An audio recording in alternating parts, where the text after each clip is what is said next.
जय सिया राम गाइस। और कैसे हैं आप सभी। आशा करता हूँ कि अपने परिवार में आप सभी स्वस्थ और मस्त होंगे। भाई आप सभी का बहुत बहुत स्वागत है मेरे ब्लॉग चैनल में। आज देख सकते हो भाई अभी कि भाई बाल बाल टेढ़े मेढ़े से हो रहे हो, कोई नू खड़ा कोई नू खड़ा है। तो इससे आप अंदाज़ा भी लगा सकते हो कि शायद सो के ही उठा होगा। नहीं नहीं, ये आपका अंदाज़ा गलत है। सो के उठे को हो गया मुझे अब काफ़ी टाइम, और मैं अभी तक क्यों नहीं नहाया हूँ उसकी मैं वजह बताता हूँ आपको क्यों नहीं नहाया। भाई आज मुझे जाना अपने पितृ देवताओं पे। क्या है कि नई साल की शुरुआत करें तो अपने बड़े बूढ़ों का आशीर्वाद लेके करें। कल को टाइम नहीं मिल पाएगा, नई साल है तो काम भी कुछ ज़्यादा ही रहेगा। तो देखो, दो पैसा का लोभ हर किसी को रहता है, इस प्रकार लोभ मुझे भी है। और नहाया क्यों नहीं उसकी वजह मैं बताऊं आपको। वजह यह है कि भाई आज मैं कर रहा हूँ घर की अपने की साफ सफाई। भाई औरत तो हमारी करती है जो भी करती है। बाकी आज मैंने जितने भी हमारे पोस्टर लग रहे हैं, जितने भी जो भी है घर की झाड़ झूड़, तो वो सब कुछ मैंने करी है, क्योंकि गंद निकालने हैं आज पुराने साल की और नई साल का करें कोली भर के स्वागत। 70 रुपया से कैसे कितने का हुआ? कोली भर का करें नए साल का स्वागत। और दूसरी बात ये कि भाई इंसान को अगर निकालना हो तो अपना मन का निकालो मैल। साफ सफाई तो बाहर की तो दुनिया को देखती है, बाकी अपने मन का मैल सबको निकालना चाहिए। कोशिश करेंगे कि जो मन में मैल भी है उस मैल को भी निकालें हम। और आपसे भी अपील करेंगे कि नई साल का स्वागत करें नए तरीके से। जो अपने रूठे हैं उनको मनाएं, और जो काम बिगड़े हैं उनको बनाने की कोशिश करें। और हरि की उपासना करते चलें। और आप जिस धर्म से हो अपने अपने इष्टों की उपासना करें।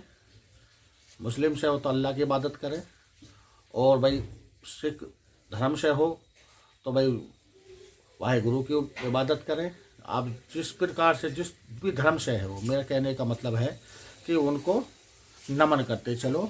नए साल में अगर नहीं करते हो तो एक आदत डाल लो इस बार कि भाई हम अपने जीवन शैली के साथ साथ भगवान को भी स्थान देंगे अपने हृदय में। जैसे हमारा रोज़ की कार्यशैली होती है, जैसे हमारा रोज़ का नियम होता खाना पीना और सब हर प्रकार के नियम अपने परिवार में हर इंसान बनाता कि सोने का, बैठने का, खाने पीने का। हो सके तो उसके लिए भी थोड़ा सा समय निकाल लीजिए। एक समय निश्चित कर लिए, सुबह को नहीं उठ पाते जल्दी तो भाई शाम का कर लो। और शाम को भाई आप लेट आते हो तो देखो जरूर सुबह को एक कुछ तनिक क्षण उस भगवान के लिए होने चाहिए। और दिखाता हूँ आपको मैं आगे। और भाई नए साल की आप सभी को एडवांस में कह रहा हूँ बहुत बहुत शुभकामनाएं। अपने परिवार के साथ आप स्वस्थ रहें, मस्त रहें। अतुल राजपूत अपने परिवार की तरफ से आप सभी को नव वर्ष की शुभकामनाएं देता है और आगे दिखाता है। देखो गाइस, भाई आज हमने ये सब अपनी जो भी तस्वीर वगैरह हैं, जितने भी तुम देख रहे हो, ये सब आज सब पे कपड़ा फेर के साफ करा, पंखे साफ करे, और ड्रेसिंग टेबल हमारा ये साफ करा, और इस कमरे में भी सब कुछ झाड़ फूंक के साफ करा। क्योंकि तो भाई औरत तो लगा रखी मशीन, मैंने कि तू इस काम में लग, और जब मुझे आज खाली हूँ तो इन कामों को मैं करता हूँ। देखो सब यह सामने भाई हमारे पापा जी की तस्वीर है, और ये मेरी दादी हैं, और इधर भी मेरे पापा जी का ही है जहाँ हम जोत वगैरह जलाते हैं। और ये मंदिर हमारा, ये देखो सब कुछ साफ कर चुके। ये साईनाथ महाराज बेटी ने धर रखे हैं। बच्चे हैं जहाँ भी जाती है कुछ ना कुछ चीज़ ले आती है तो बाबा को स्थान दे रखा है यहाँ अलग साईनाथ महाराज का। और देखो नई नई चीज़ें लाती रहती है, जैसे कि ये 3 बंदर बैठे हैं। भाई 3 बंदर समझ में आ रहे हैं कि बुरा मत कहो, बुरा मत सुनो, बुरा मत देखो। बाकी एक चौथा और बैठा हुआ। मैं बेटी से बोल रहा कि बेटा ये चौथे का क्या कारण है, तो कान पर हाथ लगाए बैठा है। तो वो बोली फ़ोन मत करो। मैंने कही भाई रे वाह, फ़ोन तेने दुनिया दस ली। और जी देखो हमने अपना मंदिर भी स्थान साफ किया है। और जैसे कि मैं आपको अच्छा, और देखो ये हमारी मेघा। हेलो गाइस, आज है 31 दिसंबर 2023।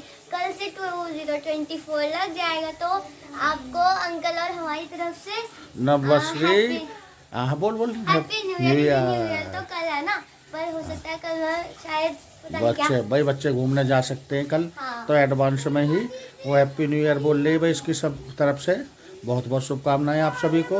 और देखो ये आया प्रिंस। प्रिंस तो भी बोलो हैप्पी न्यू ईयर।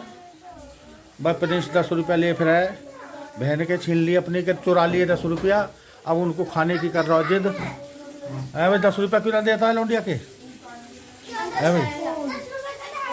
गाइस देखो है मुझे भाई खेलना है, ये तो देखो मैं जा रही हूँ। भाई हैप्पी न्यू ईयर बोलो भाई Prince. Happy new year guys. भाई देखो प्रिंस भी हैप्पी न्यू ईयर बोल रहा है। अब क्या मंगा रहे हो मेघा से तुम 10 रुपये का? 10 रुपए का साबुन। अच्छा भाई साबुन मंगा रहे हो भाई। प्रिंस आज को कुछ खेलोगे भाई? ये था हमारा प्रिंस। हाँ जी अब बताओ तुम। और देखो यहाँ ये हमारी वाइफ भाई, हमारी वाइफ हमारी छोटी वाली तो हैप्पी न्यू ईयर तो बोल ना पाएगी। हैप्पी न्यू ईयर भी ना बोल पाऊंगी। बोल रहे इंग्लिश का वर्ड बोलिए। Happy new year. नुका आप सभी को आप सभी को हैप्पी न्यू ईयर। नहीं नई साल की हार्दिक शुभकामनाएं। भाई हम हैं सनातनी पक्के। ठीक है। हम हमारी नववर्ष तो चलो अब माहौल के हिसाब से चलना पड़ा है, बाकी बैसाख मास में आती है। और भाई इसकी तरफ से भी नववर्ष की बहुत बहुत शुभकामनाएं। दोनों माँ बेटी लगी हुई हैं देखो साफ सफाई में। क्या हुआ तो बाहर गई हाँ, फोन दिया तुम लोगों को जल्दी। भाई। गाइज मैंने आज किया कलर बालों पे, क्योंकि भाई जमाने के साथ में चलना पड़ता। जब दौर थोड़े बहुत ही काले होने लगे तो हमने सारे कर, जब सब सॉरी सफ़ेद होने लगे तो तभी से करने लगे थे। और आज की स्थिति हो गई कि आधे हो गए सफ़ेद, बाकी अब करना पड़ता है। और ना भी करो तो बच्चे आजकल के ऐसे हैं कि पापा कलर कर लो, पापा कलर कर लो। भाई बेटी बहुत कहती रहे तो भाई बच्चों की भी माननी पड़े। कर लिया कलर। और भाई मेरा पानी हो रहा है गर्म, हो गया। वाइफ ने 2-3 बार कह लिया कि भाई पानी गर्म होगा। अरे रेनू पानी होगा गर्म मेरा?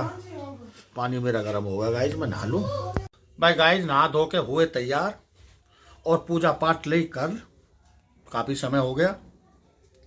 अब कर रहा हूँ इंतज़ार खाना खाने का, क्योंकि खाना बना रही है मेरी वाइफ। दिखा दूँ मैं तुम्हें। और खाना खाने के बाद ही तुरंत चलूँगा गाँव को। ये देखो ये बना रही गाजर आलू की सब्जी बनाई है और चपाती बना रही है देखो गरम गरम। और ये रखी इधर गाजर आलू, दिखाऊं तुम्हें सब्जी। ये देखो और चाय बना रही है, चाय रखी है भगोना में सामने। और रोटी बना रही है गरम गरम। खाएं रोटी और चलें। तो गाइज मैं निकल चुका घर से, और घर से निकल के आ गया हूँ मैं भोपुरा बॉर्डर पर, जो दिल्ली यूपी बॉर्डर है, जहाँ मेरे पास में मंडोली जेल भी है। ये देख सकते हो जो सामने बिल्डिंग है, ये मंडोली जेल की है। ये इसका गेट है, साइड में मेन गेट और है। मेन गेट पर नहीं दिखा सका क्योंकि मेन गेट पर जेल को ऐसा दिखाना उचित नहीं होता। और बिल्कुल सामने मेरे देख सकते हो वो बोर्ड लगा हुआ है इंडियन एयरफोर्स और मेरठ बुलंदशहर करके। दिखाता हूँ, ये देखो। फिलहाल मैं बॉर्डर पर हूँ भोपुरा और चल रहा हूँ अपने गांव को। भाई गाजियाबाद आ गया हूँ। नया बस अड्डा है गाजियाबाद। और नया बस अड्डे को शहीद सुभाष मेट्रो स्टेशन के नाम से भी जाना जाता है। मेट्रो का स्टेशन है नया बस अड्डा, शहीद सुभाष मेट्रो स्टेशन के नाम से। और यहाँ एक शनिदेव मंदिर पड़ता है जो कि मेरे बगल में ही है। बहुत मान्यता है शनिदेव मंदिर की, तो यहाँ भी मैं माथा टेकता हुआ चलता हूँ और आपको दिखा दूँ यहीं से पास से ही मैं। ये देखो सामने ये शनिदेव महाराज का मंदिर है। बहुत मान्यता है शनिदेव महाराज की। आपको मैं जो दर्शन करा रहा हूँ जिस मंदिर के, बहुत बहुत दूर से लोग बाग आते हैं शनिवार के दिन यहाँ। और गाइज ये शनिदेव मंदिर भी गाजियाबाद नया बस अड्डा जहाँ है उससे 4 कदम को जो इधर को चलोगे कलेक्ट्रेट की तरफ, बिल्कुल ऑन रोड पर ही है। बहुत मान्यता, शनिवार के दिन बहुत भीड़ आती है इस मंदिर पे। और देखो इसके सामने जस्ट जो मेरे सामने देख रहे हो, ये है लोक निर्माण विभाग का बोर्ड लगा हुआ, जस्ट इसी के बगल में है ये मंदिर। तो गाइज आ गया हूँ गाजियाबाद कलेक्ट्रेट पर। कलेक्ट्रेट मतलब जिलाधिकारी आवास बोल लो या जिला मुख्यालय बोल लो, वहाँ पर हूँ। अभी दिखाता हूँ। बिल्कुल सामने पुलिस कमिश्नरेट गाजियाबाद का बोर्ड लगा हुआ है। ये जिलाधिकारी आवास कमिश्नरेट बोलते हैं जिसे। और बराबर में वो देख रहे हो हरे रंग पर जो बोर्ड लगा है पेड़ों के बीच में, वो न्यायालय है गाजियाबाद का। और आज मुझे ये बताना है, मैं भी आपको एक बात बताने में हर्ष होगा कि जो मैं बार बार आपको जो अवगत करा रहा हूँ कि मैं यहाँ आऊँ और ये वो रास्ता है। तो जैसे कि आपको ध्यान होगा कि मैं दिल्ली से चला हूँ और भोजपुरा के रास्ते और गाजियाबाद नए बस अड्डे के रास्ते, और मैं यहाँ आया हूँ जिला कलेक्ट्रेट गाजियाबाद में। जिस मेरे सामने बोर्ड लगा रहा है हापुड़ का, जहाँ तीर का निशान है सीधे जाने के लिए। भाई गांव के साथ जाते जाते एक काम और करता चलूँगा कि साईं गांव पड़ता सपनावत, जो एक धर्मस्थली भी कहें उसको, तो मेरे हिसाब से कम नहीं होगा, एक धर्मस्थली ही है। क्योंकि वहाँ पर मंदिर पड़ते हैं 3। एक साईं बाबा का मंदिर है बहुत बड़ा, छोटी शिरडी के नाम से विख्यात है। और एक माता वैष्णो देवी धाम बना हुआ, माता वैष्णो देवी का बहुत ही सुंदर मंदिर है वहाँ सपनावत गांव में। और नगरकोट वाली माता रानी का भव्य मंदिर है। दूर दराज से लोग दर्शन के लिए आते रहते हैं। तो दिल्ली का रास्ता यही है, जैसे मैं आपको बताता जा रहा हूँ और आगे चल के बताता हूँ कि अभी कभी आओ अपने बच्चों के साथ आना तो दर्शन भी करना उस मंदिर के। तो गाइस आ गया हूँ गाजियाबाद हरसाऊँ, जो कि एक पुलिस लाइन भी है गाजियाबाद की। हरसाऊँ पुलिस लाइन। रुकता हुआ चल रहा हूँ आराम से। ठंड बहुत है भाई, देख सकते हो मुँह लाल हो गए, नाक देखो कैसी हो गई। बहुत ज़बरदस्त ठंड है। दिल्ली में तो फिर भी गनीमत है। और ठंड का पता चलता है जब ग्रामीण आंचल की तरफ चलते हो, जैसे कि मुझे पता चल रहा है कि सर्दी है कितनी। रुकता हुआ चलूँगा भाई, कई जगह स्टॉप लेता हुआ और आपको दिखाता हुआ। गाजियाबाद ये हरसाऊँ है, और जो मेरे सामने ही गाजियाबाद की पुलिस लाइन भी है। ये देख सकते हो जो बोर्ड लग रहा बिल्कुल सामने, गाजियाबाद हरसाऊँ पुलिस लाइन का है ये। और ये वही रास्ता है जिस रास्ते से मैं चल कर आ रहा हूँ, दिल्ली से भोजपुरा, भोजपुरा से मोहननगर, और मोहननगर से गाजियाबाद नया बस अड्डा, कलेक्ट्रेट, अब हरसाऊँ। और यहाँ से सीधा जाया जाएगा डासना। भाई गाइस आ गया हूँ मैं डासना। जो डासना है जहाँ ये पड़ता है दिल्ली मेरठ बाईपास, उस बाईपास के ही मैं नीचे खड़ा हूँ। और भाई सर्दी बहुत ज़बरदस्त है, कोहरा भी देख सकते हो, बुरा हाल है। आज तो कभी छुट रही है भाई यहाँ पर। ये देखो मेरे जस्ट मेरे सामने है ये दिल्ली मेरठ रोड। और जो सामने को जो रोड जाता है ये देखो, पहले तो देखो यहाँ के माध्यम से कहाँ से जा सकते हो आप। मुरादाबाद हापुड़ जाना है तो सीधे जाओ NH 24 से, और पलवल और दादरी जाना है तो देखो यहाँ से जा सकते हो। और मैं फ़िलहाल खड़ा हूँ डासना, और डासना से जा रहा हूँ मसूरी। भाई गाइज आ गया मैं झाल, धैर्य की झाल। लोग कह रहे होगे बार बार बड़े बालों में हाथ मारा है। भाई बाल मुड़ जा, हेलमेट में फिर खिंचाए दर्द हो गए, और फिर सही भी चमकने चाहिए। धैर्य की झाल है जी, जो कि यहाँ एक बड़ा अलौकिक संगम बना हुआ है नहरों का। यहाँ से नहर कटी है 3 जगह के लिए, मैं दिखाता हूँ। फर्स्ट तो देखो ये रही एक नहर, ये नहर जा रही है इधर से NTPC, जो थर्मल प्लांट है बिजली का, NTPC को वहाँ के लिए। और ये जो निकल के जा रही है इधर से, ये नहर जा रही है बुलंदशहर के लिए। जो बुलंदशहर भूड़ चौराहे पे कभी आप लोग गए हो तो देखी वो नहर, ये वो नहर इधर को भूड़ चौराहे के लिए जा रही है। और जस्ट उधर जो सामने दूसरी तरफ देख पा रहे हो आप, ये नहर निकली है। भाई इस नहर का कुछ मुझे ज्ञात नहीं है, वो तीसरी नहर है कुल मिला के।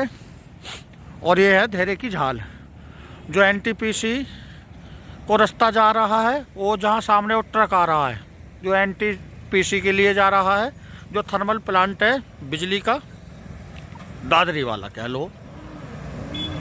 और मैं आया हूँ मसूरी से, जो गुलाबटी को रास्ता जा रहा है उस पर। मसूरी से जो रास्ता कटेगा धौलाना होते हुए जाता है गुलाबटी को। और देखो ये सामने खड़ी है मेरी बाइक। गाइस मैं आ गया हूँ धौलाना। धौलाना जो कि एक नई तहसील बनाई मायावती शासनकाल में, और जब जिला बनाया गया था हापुड़ को, हापुड़ जिला बनाया पंचशील नगर के नाम से मायावती बहन ने, और धौलाना को उसी समय बनाया गया था तहसील। तो नव निर्वाचित तहसील है धौलाना। और यहाँ पर है काले आम बोलते थे किसी समय पे, काले आम का कत्ले आम मायने हैं उसके, जो सन 1857 की लड़ाई में यहाँ के बेचारे वीरों ने बलिदान दिया था,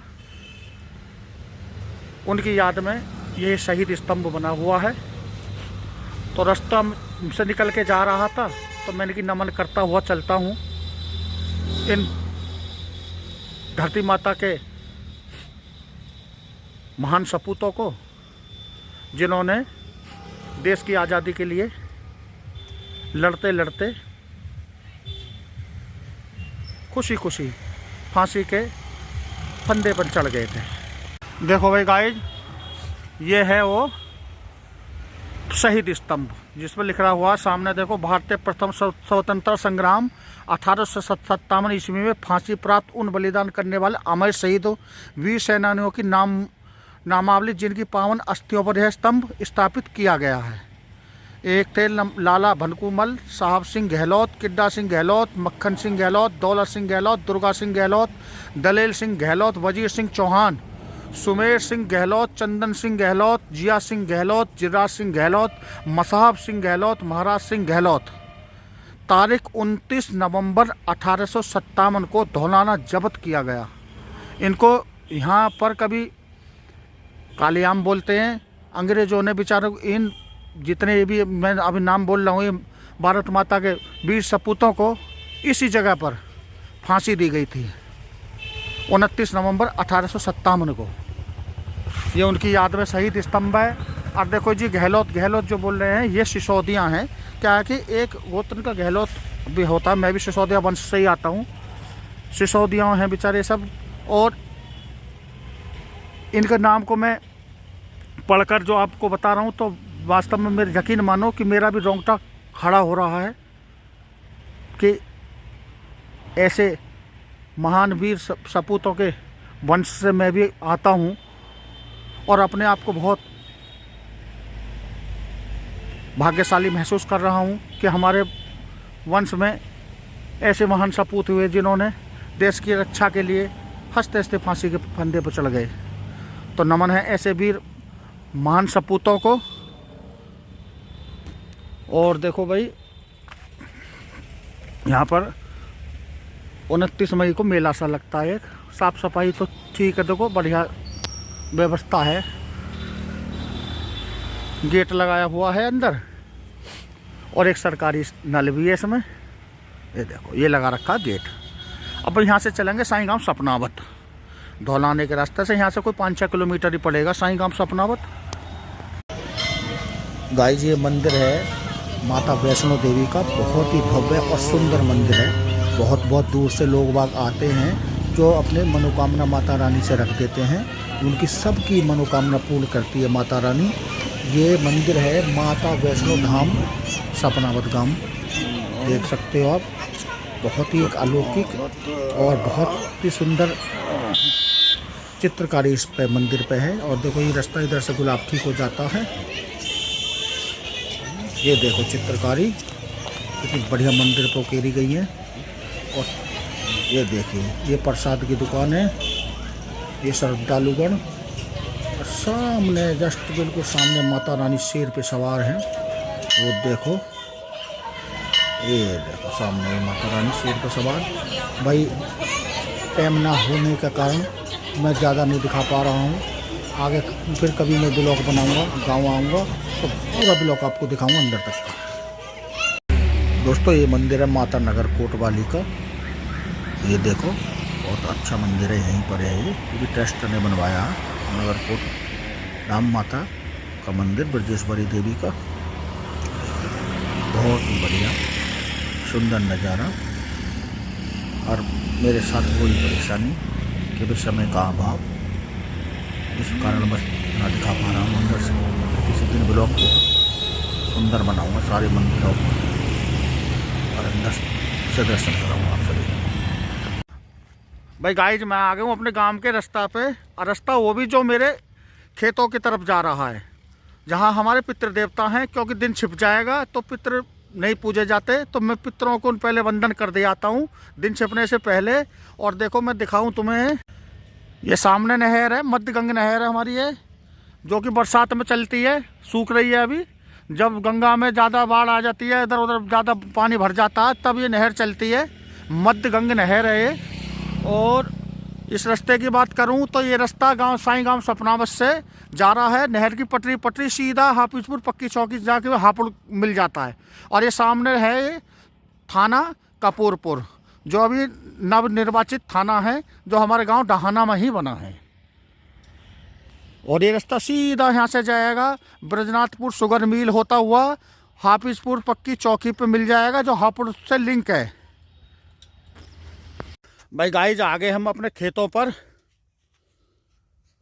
अब यहाँ से रास्ता जा रहा हमारे पितृ देवताओं पर को चलते हैं। भाई रास्ता नहीं छोड़े। जब हम गांव में रहते थे, खेती बाड़ी करते थे, तो विशेष तौर से रास्ता पर ध्यान देते थे। क्योंकि जो हमारे पितरों के स्थान है, हमारे सभी खानदानियों के हैं।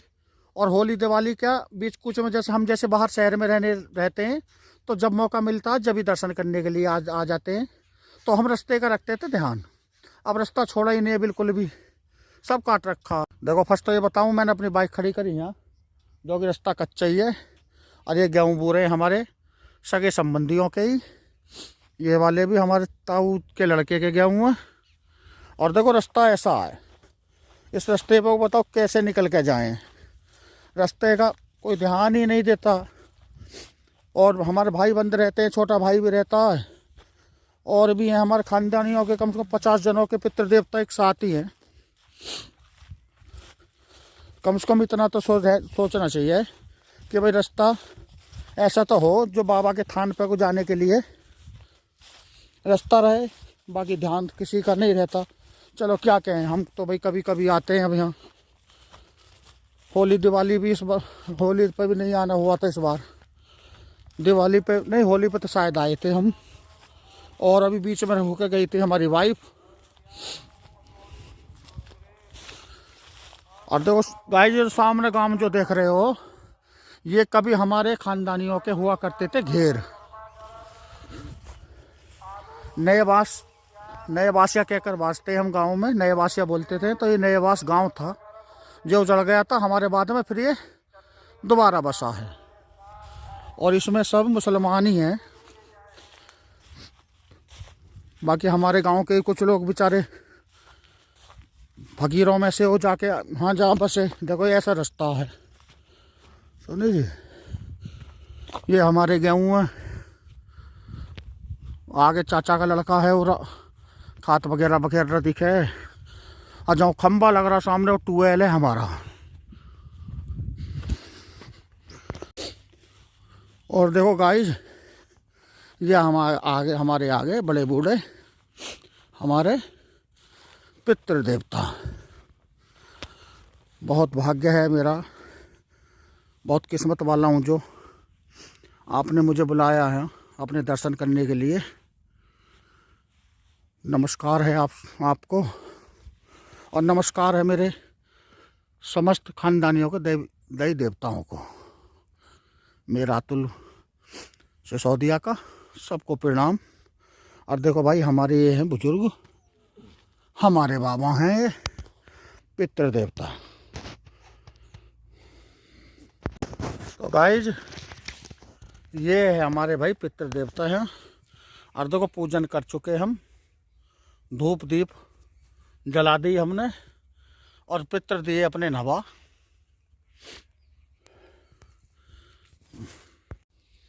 ये देखो हमने धूप लगा दी है भाई।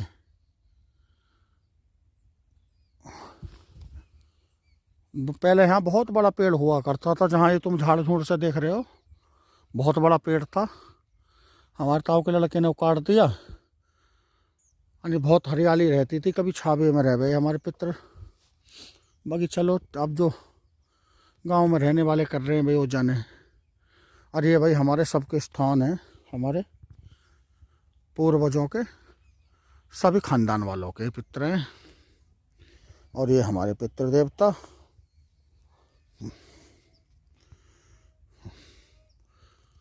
और चारों तरफ दूर तक हरियाली है, कहीं सरसों बो रही है, कहीं गेहूँ बो रहे हैं, कहीं ईख बो रही है। ये होता है भाई गांव का नज़ारा। तो गाइस भाई हमने अपने पितरों को पूजन कर लिया और अब हम आए हुए हैं जो हमारे छोटे वाले भाई हैं, जो मेरठ मंडल महासचिव है किसान यूनियन टिकैत से, भविंदर सिंह सिसोदिया। ये देखो, ये रहे भाई भविंदर सिंह सिसोदिया जी हैं। जय जवान जय किसान। हमारे बड़े भैया आज गन्ने के खेत में आए हुए हैं, पितरों का पूजन करते ही खेत में को आगे गन्ने के में को। तो देखो जी, हमारे भविंदर सिंह सिसोदिया जी जो मेरठ मंडल महासचिव हैं किसान यूनियन टिकैत के। तो आज देखो क्या वेशभूषा भाई किसानों के, तो इन्होंने नारे दे दिया, आप समझ गए हो कि जय जवान जय किसान। भाई किसानों का काम क्या है, किसानों की यही धन है खेती। तो खेती में देखो लग रहे हैं, गन्ना छिल रहे हैं, ये भी हैं। और हमारे योगेश भैया भी हैं, देखो हमारे साथी भी हैं। ये देखो, ये इन बुढ़े आदमी फौजी ड्रेस पहन के लग रहे हैं। बुढ़ा होगा मेरे यार, हमसे छोटा हो तो। जंगल में हो ही जा भाई, रात दिन लगे रहे हैं। देखो जी, अरे रहे हैं भाई गन्ना छील, अकेले लग रहे हैं दोनों भाई। और देखो इन्होंने छीले गन्ना। गन्ना खा लो भाई गाइस, आप लोग भी सब। गन्ना तो वहाँ दर्शन ऐसे गन्नों के ना हो पाते, ताजी ताजी गन्ना छिल रहे हैं।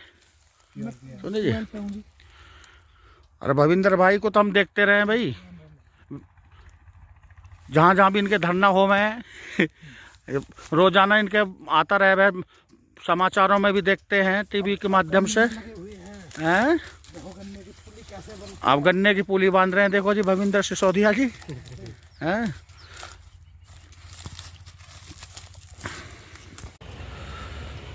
दोस्तों मैं हूँ साईं सपनावत। समय का अभाव रहा, जिस कारणवश मैं तुम्हें नहीं दिखा पाया, क्योंकि रात हो जाती और रात होने के कारण पितृ पूजन नहीं कर पाता मैं। जैसे कि मेरी पहले वाइफ भी रह गई थी, क्योंकि गाड़ी से उस दिन आई तो नया ड्राइवर भेज दिया मैंने गाड़ी के साथ, तो रास्ता भूल गए और रास्ता भूलने के कारण लेट हो गई थी। तो मम्मी को दी आई थी, मम्मी बोली कि अभी तो मैं होंगी, कोई बात ना, मैं पितृ पूजन कर लूँगी। तो इस वजह से ही मम्मी का फ़ोन आ गया कि बेटा तू एक काम कर, पहले अपने पितरों को पूज जा और फिर आके तो दर्शन कर लेना साईनाथ महाराज के। जैसे कि आप देख सकते हो रात हो गई है और मैं हूँ साईं मंदिर में ही। पहले मैं साईं बाबा का मंदिर दिखा दूँ आपको, फिर होंगी बात आपसे। जैसा कि आपने बाबा के दर्शन करे मंदिर के, मैं तो आता रहता हूँ यहाँ परिवार के साथ में भी, क्योंकि मेरा गांव पास में ही पड़ता है। मेरे गांव से 1 किलोमीटर की दूरी पर ये है। बहुत सुकून मिलता है यहाँ के, बहुत चैन मिलता है। अगर आसपास से हो आप तो कभी यहाँ आना, सुख की अनुभूति कितनी होगी वो आप ही बता सकते हो। और आज के मेरा ब्लॉग यहीं तक, और चलते चलते फिर आपसे एक कामना कि भाई जो दर्शक नहीं देख रहे हैं मेरे चैनल को, प्लीज़ चैनल को करें सब्सक्राइब। और जिन भाइयों ने मेरा चैनल सब्सक्राइब कर रखा है तो प्लीज़ भाई वो कमेंट करो और लाइक करो, शेयर करो वीडियो को। जैसे कि कई भाइयों ने कमेंट में मुझसे पूछा कि भाई आप ऐसे ऐसे ब्लॉग बनाओ, तो देखो कोशिश की है मैंने, जैसे जैसे आपने बोला ऐसे ब्लॉग बनाने की। बाकी आप कमेंट में बताओ, कुछ और कमी हो तो उस आधार से ब्लॉग बनाया जाएगा। नमस्कार, खुश रहो, मस्त रहो, स्वस्थ रहो, अपने परिवार में सभी।